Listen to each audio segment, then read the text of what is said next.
How's everyone doing? Wonderful. Let's give another round of applause for both of the beautiful ladies.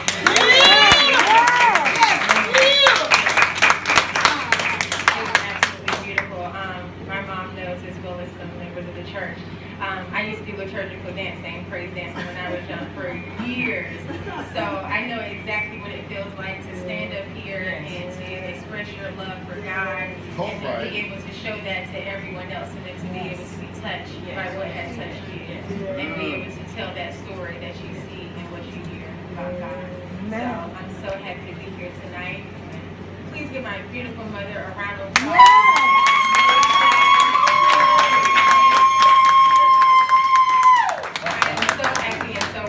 I just wanted to say that first and foremost, I would not be here if it was not for you. And I am just so glad that you have allowed the community, for the church, and coming back to Fayetteville to touch you and to touch everyone else and just continue to flourish within the community. So I'm just glad that you could create this opportunity. Yes, absolutely. So, once again, my name is Porscha Taylor, daughter of Gloria Taylor, and the reason why I am speaking tonight is because November is actually the month of national awareness of Alzheimer's and dementia, for people that don't know. Yeah. And with dementia and Alzheimer's, it's a personal touch through my family. My grandmother actually suffered from dementia prior to her passing away. I hold my grandmother very dear to my heart. She raised me in a church. My mother raised me in a church. Everything I know has to do with God. And when that happened to her, I thought it was old age. You know, you're getting old, you're forgetting things, you just don't really remember. And so I never really thought that it was an actual disease that was taking over her mind as well as her body.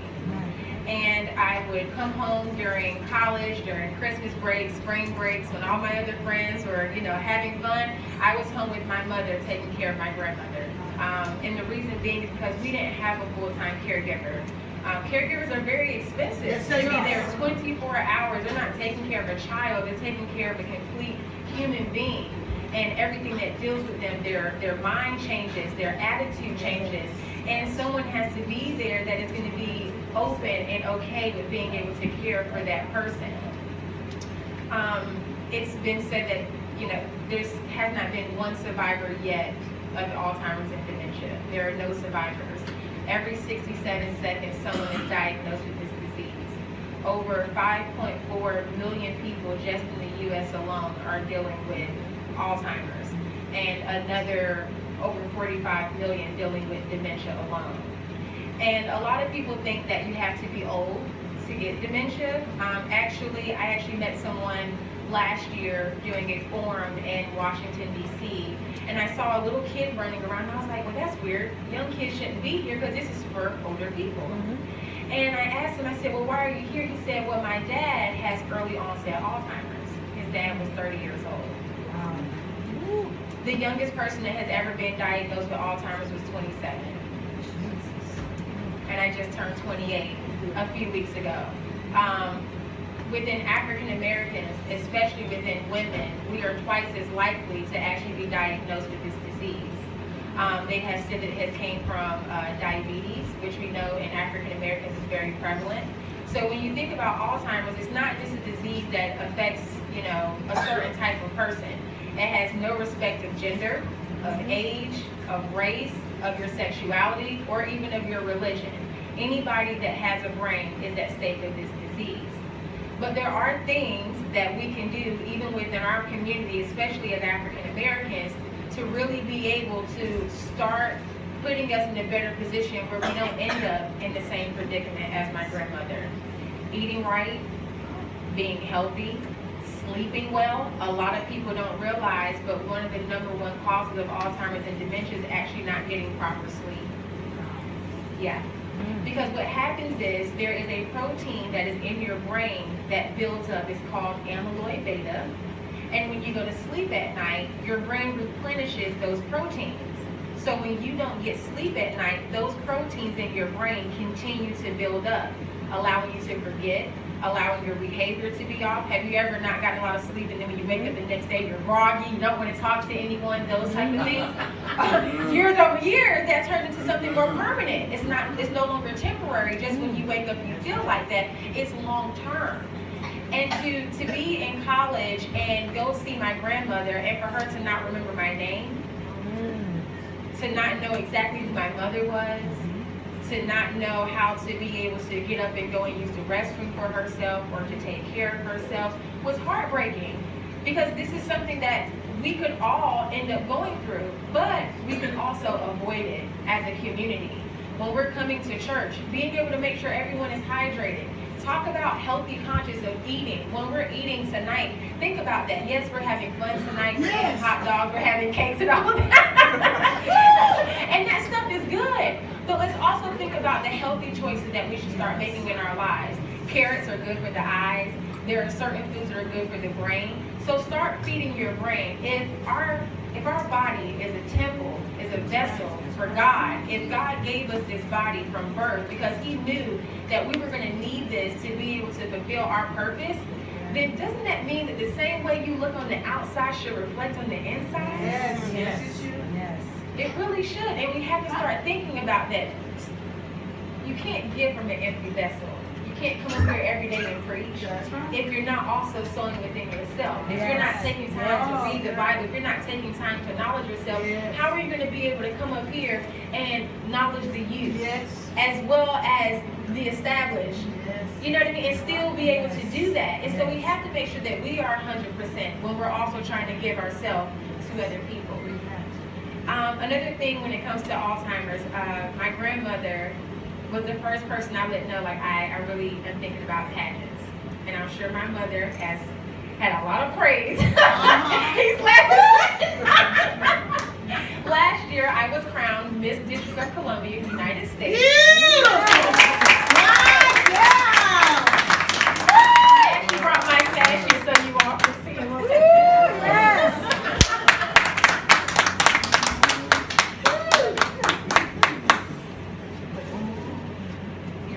That way everyone can see. Oh, wow.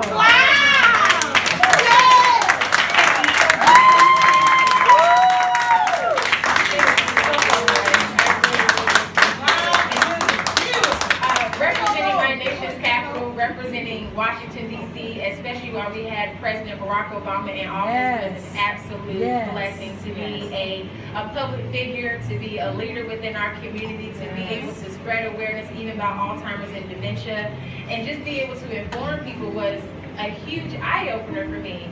Last year, I raised $3.1 million for the Alzheimer's Association. I have worked with numerous in-home care patients that were dealing with Alzheimer's.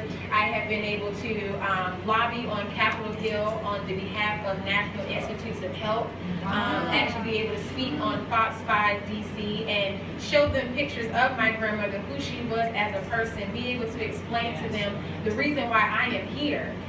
People that go after things like this, it's great, it's a sash, it's beautiful, it's pretty, but it's about you as a person, and that's what a lot of people forget. We want houses, we want cars, we want all those other things, but like when Jasmine did, it's bigger than that. Bigger than that. All of this is bigger than that. Who am I affecting? Who am I getting on stage and being able to hear their story? I've even been on a bus before going to New York, and I told someone the reason why I wanted this crown and sash last year, and they began to cry because they told me about a story of their neighbor who they found out was diagnosed with this same disease, and how they felt so helpless that there was nothing that they could do.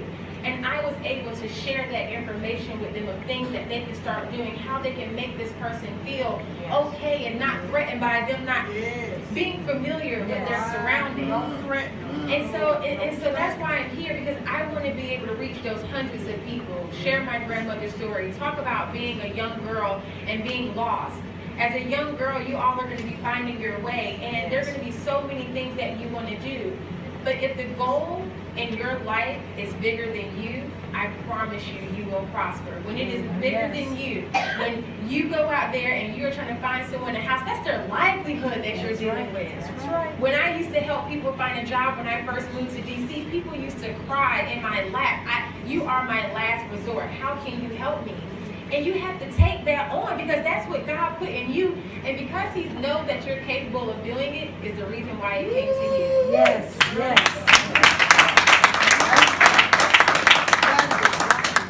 I read something yesterday and it says you can't open a door if you're hanging on the doorknob. Amen. So if you constantly hanging on that doorknob, how do you expect for it to open? All right. Sometimes we have to take our hands off. Sometimes we have to take away the control. When I told my grandmother that I wanted to do pageant, she said, well, baby, if you believe you can do it, then go ahead and do it. And I said, I guess that means just go ahead and try it. And I did. And I competed with over 100 girls. My very first pageant, had no idea, had my mama running around like crazy. Al was with us. He knows. He was even my escort on stage. And I ended up placing in top 20, number 10 in my very first pageant. Wonderful, wonderful. Look at that. Thank you. Beautiful. When they called my name, they said, Porscha. The girl said, they called you. I said, no, they didn't.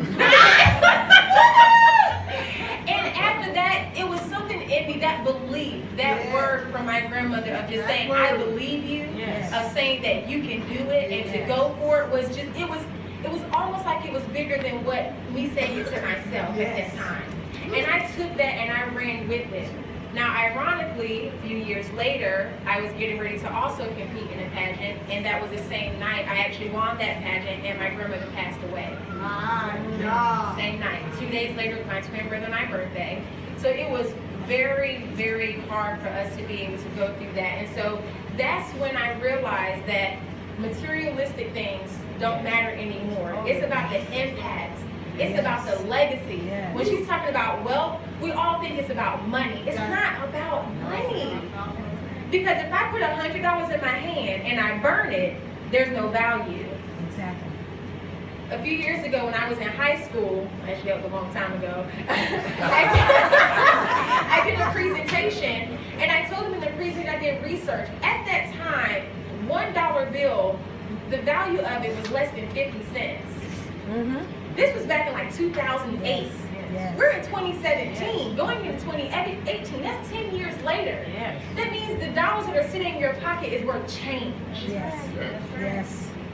So the only change that you should really be trying to resonate with other people is the one that they can't touch. The one that comes from your lips, the one that comes from your mind, the things that you see, the things that you hear. Sometimes we stumble upon some amazing things and we hate to share it with other people because we're afraid they're going to be more successful than us.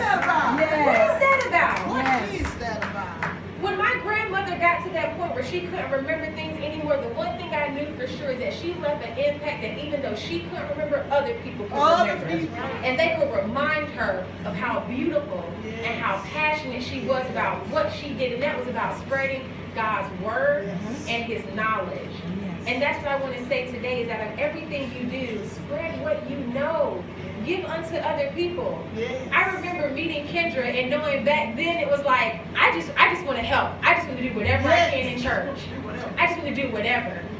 And my grandmother and our entire family opened her up and her entire friends with arms. And to see them blossom within that church, to know that over 20 years later, like this is amazing.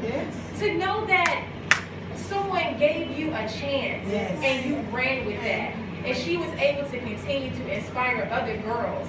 Who knows what these girls do? They don't open their own business. They can inspire other girls, someone that's lost, someone that's trying to find their way.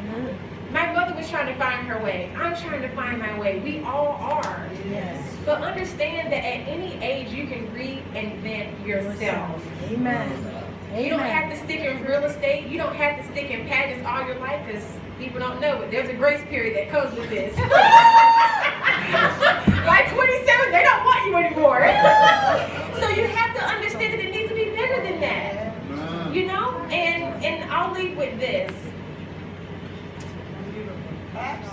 Being a young black girl that was homeless, that has faced losing a brother to gun violence, to seeing my mother go through losing her own mother, her own father, her best friends, 2 of her brothers.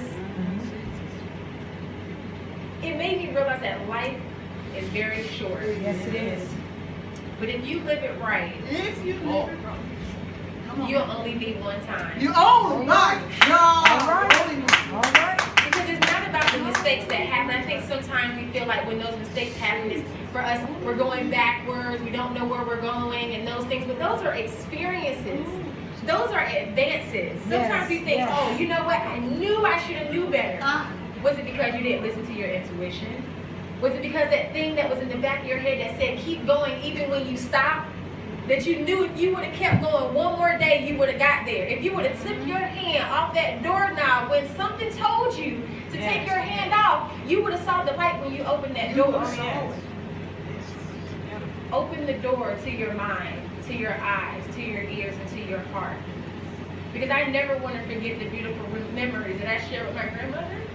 I never want to forget being there with things like this. Yes. I don't want to forget those things. And I don't want you to forget this moment either, because there's a reason why we're all here today. Everybody was not meant to be here. Everybody's not going to be meant to be at the time and the place that you're going to go in life. Everybody is. That's family. That's friends. Yes. That's even yourself. That even yourself. When I said earlier, my grandmother said, well, baby, if you can do it, I believe you do it. Yeah. Look in the mirror and tell yourself that. Sometimes we weigh other people's opinions about us more than we weigh our own. Yes. But then we expect people to respect what we have to say. Yes. Respect what you have to say to yourself. I used to wake up in the mirror, and I still do it. You are beautiful. Porscha, you are confident. Girl, look at you today. You look good, girl. You look good. And I tell my mom, I say, hey, sexy chocolate. Hey, hot chocolate. I want her to know that. I don't want my mother to ever feel like because she's a single, beautiful woman that she has to wait for a man to come and tell her that. As women, we can tell, girl, you look good in that purple. You better watch. I love that blue and that turquoise. Yes, team. Yes, team. Yes, green. I see you in that blue. Encourage each other. Tell each other that we're beautiful. You shouldn't have to turn to Instagram to look at other young girls and think that that's beauty. That's not beautiful. That's just somebody else that decided to put themselves on Instagram. And guess what? You can do the same and somebody's going to like you. We all like each other. People love people. We don't naturally hate people.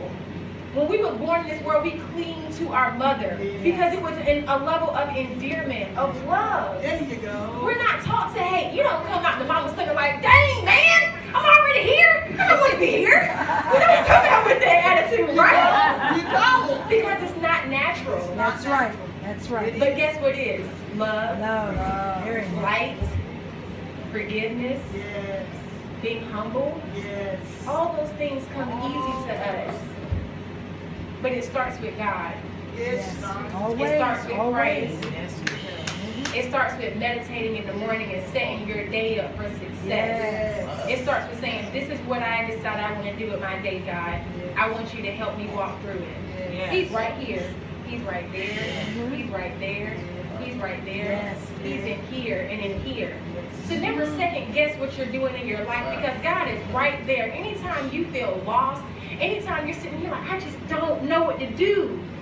Just know that there is a version of yourself from back then that said, girl, just keep going. We already got through so many other things. This is just a bump in the road. All right. It's just another bump. But if you learn how to jump, Yes. over that bump, Yes. I promise you, you will take off running and you won't have to worry about another bump because you will be constantly moving forward. You don't have time to look back. What are you looking back for? It's in the past. You made a mistake today, so what? Somebody will wake up the next day. You really think they're going to remember about your day when they got another day tomorrow? When they It starts with the mind first, and it starts with God first. Because if I cut open your brain, I'm not going to remember what you remember. I'm not going to know any of the beautiful experience that you go through. The only person that remembers that is you. The soul that God put in you. Yes. That's what remembers that. That's the story you want to tell to God. I heard a friend say, when you go to God, what do you want to tell God? And God say, well, I gave you this beautiful life. What did you do with it? Amen. Amen. If you start writing that book today, what is it going to say? Yes. What page is God going to flip to and say, that's my baby girl? Mhm. That's my boy right there. He did that for me. Be that cheerleader for God. Yes, yes. Don't let diseases and these things start scaring you because I told you that today. Start doing something about it now. Yes. When Amen. you go home tonight and you look in that pantry and you realize we are eating way too much sugar, way too much salt. Let's try a day of eating like this. Let me go buy some real fruit. Let me put some lemon in my water. Let me get a good night of rest. If you can't figure that thing out, sleep on it. Sleep on it first and then wake up the next day with a fresh mind. I promise you, you'll make a better decision. Yes. Everything is bigger than that. Yes. Everything is Yes. Thank you Definitely. so much. Yeah!